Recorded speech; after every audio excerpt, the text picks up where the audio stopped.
Hi everyone and welcome. In today's video I'm gonna show you how to perform hard reset on Sony SRSXB13. Let's get started.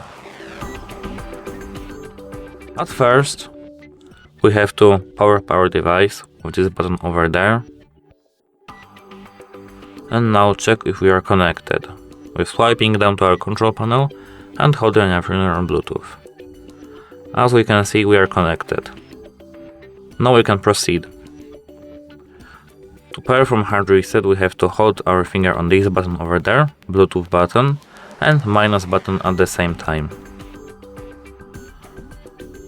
We have to do it. If we see that our speaker turned off, it is a sign that it's now factory resetted. This is for today. Like and subscribe for more decisive videos. Hope it helps. Goodbye.